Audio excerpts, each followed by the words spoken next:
Well, this was an event. I think that the two women that produced it, Pamela Coslow and Jane Goldberg. Jane Goldberg. Yeah, I thought. Did you interview Jane? I'm getting to them. Oh, good. Yeah. Pamela, personally, I understand. Yeah, she's a good friend. And Mercedes Ellington, the director, they saw it as an event, and they invited me to come down and sit in or tap in. And that's what I did, and it was very exciting because it was very crowded, and everybody seemed very warm. A lot of the other dancers were so excited, and I got really caught up in it. Do you feel good that now that like something that maybe you didn't like as a child, like tap dancing, it really didn't come of age until now? I mean, now it's like tap dance is in, and by starting as a child, almost not by choice because of your family involvement and everything, now you're there. Does that feel good to be like so good at something like, and not even by your own choice because you grew up in it? Does that make you feel good? Yeah. Do you want to stay with it? I mean, well, yeah. I mean, I'm going to dance as long as I can. I really enjoy it. I feel very comfortable when I do it, and it makes me feel good that people like it. It makes you feel good also that it's something that's now. I mean, how many people really hit on something that all of a sudden becomes big, like tap dancing has now? Yeah, well, the timing seems right. I'm just glad that people are into it again because there's so many great dancers who for a while couldn't make a living. Cookie Cook and the great Honey Coles and Bubba Gaines and Sandman. Were these guys that you saw as a child and now, now you're dancing on stage with them and they're looking up to you? Yeah, well, I don't think they're looking up to me, but I think they're proud of me. I can't help but look up to them because I saw them. I remember them when they were my age. Right. And they were sensational, and they're just as sensational now. But it does feel very good to be with them and to be around them, backstage and on stage. They're really good people. Can you make a career out of dancing? I mean, can you just keep dancing forever, or do you have other interests that maybe you want to go off into? I know you're involved in a school also. No, that's my brother, Maurice. Oh, your brother's involved in a school. Right, okay. He's another fine dancer in his own right. Yeah, well, that's for sure. He stepped into your shoes and nobody knew the difference, right? Yeah. Excuse me. I just want to keep working and keep moving around and doing whatever I have some talent in. I really enjoy dancing, and I feel like I've been entertaining for so long that maybe I could do anything that I was asked to do. I like to try to, anyway. It's a good feeling. Yeah. Does it make you feel good when people come up to you and say, I had the greatest time, I loved it, Oh, yeah. It can keep you going? Yeah, I mean, this makes me feel good. You would want to talk to me and take my picture, shine a big light in my face. Watch you take a swig of beer. I mean, hey, you deserved it. You work. What is your day like? I mean, you get up in the morning. If you're not working on a show, do you work out? Do you constantly have to be in training? Well, we have a baby. My wife and I, we have besides two daughters, 13 and 11, we have a 15-month-old son. That's a job. Yeah, so we're up, in the morning, 7 o'clock. Not by choice, you're up. With the bottle, with a baba. And the day begins, as the day works out, everybody does whatever they have to do. You go into the room with a good attitude, tapping at least? Yeah, I don't tap that much when I'm not working. Oh, really? No. You can turn it on and off? Well, it's there when you want it. Yeah, I like to go into training if I get a job and get prepared for it. And your next project? I'm going to do a film with Mikhail Baryshnikov. That must be exciting. It's very exciting. Ballet meets tap. Yeah. He's a good man. It's kind of like when Muhammad Ali fought Bobo Brazil or whatever that was, that big match, the boxer meets the wrestler.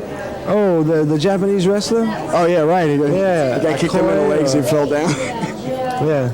Do you feel any competition at all? Like if you go on stage with a professional in another aspect of stage where you're... I forgot what I was going to say. Your craft is competing with their craft, even though you're both totally different? Well, I think I feel it, I feel flashes of it. I think a real competitive feeling is something that I struggle with. I don't like to feel it, but not that much. It's not that much. And usually, there's so many great artists. I'm usually very busy being impressed with what they do. Who are the people you look up to now? I can't say I look up to anybody. My father. I admire my father a lot. But there are just so many artists. It's hard to say. Honey Coles, my brother. Lights. Congratulations, Jane. Thank you. Everybody here, 400 people, or how many people can fit into this room? Millions. We're satisfied. Right. Okay. Really? However you did it, however you got these people here, you did it. How does it make you feel right now? Copacetic. What makes one put together they call it the tapping talk show? Yeah, right. Well, Where did the idea come from? Well, Sarah and I, really have been doing a lot of rapping and tapping in the studio, and I've been working with Cookie and Marion and Bubba and Buster and Chinky for a long time now. So it's just that combination in chemistry, and I love to talk and tap while I talk and talk while I tap, and it all just happened. And we just thought I keep up with you. We thought that a talk show would be like a good format because a lot of people can relate to talk shows. So many of them now. Especially Johnny. You're on one. Yeah, right. Okay, so like talk shows, and then we just tried to find contemporary things to talk about, and Sarah and I are politically motivated, so we got that into, with the left-wing commercials, and, so, we just really felt that this was a context in which a lot of these great veterans could relate to, because they could come on as guests and still do their thing. Tell us And how also much. in the audience, not just the dancers, but the audience too, because it's really important that there be an audience for tap dancing. And I think the audience is certainly there now. Do you feel like an upsurge of people interested in tap? Yeah, I think so. I think that there's always been an interest in it, and it's, to me, it's a big mystery why it's always called a revival, because it's always here, but it's always, exposed as, by a media thing as a revival. And It's the older people that come in if it's a revival. They want to see it's like oldies. it's like a rejuvenation.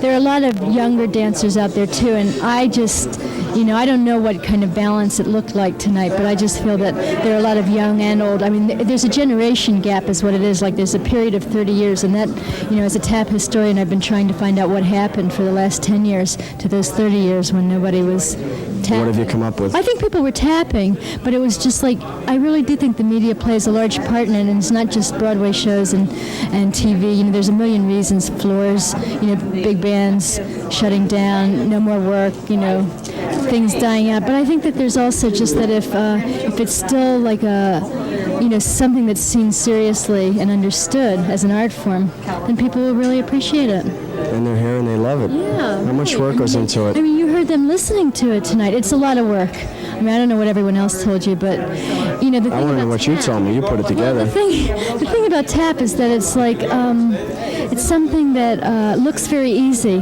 but you really have to work hard to make it look easy. And it's just a lot of listening to yourself, and it's like hearing your heartbeat. And you really get into. We kidded about spirituality, but you do get into a pretty incredible place when you tap dance.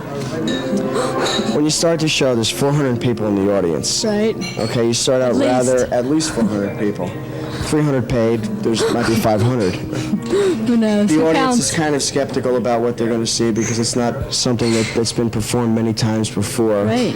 When you look out there and every line that you do is kind of like your judgmental decision by these people whether or not they're going to like you. How does that make you feel? Because it starts out slow and it builds. Then you go into a 10-minute interview or a 10-minute. She can answer better than I. What do you call it? Intermission. Thanks. I need her help too. That's my sister-in-law. Yeah, your sister, your brother. You're really like my family's here. Go on, sir. I don't hate many. I didn't get the question. What was that you said? Start over again. What a hell of a way to get in free, bring all this to Take 3. Wash him out of the bar, will you? This is the only bar station you'll ever be in, Mike. Okay, let's start over again. This is a trooper's job here.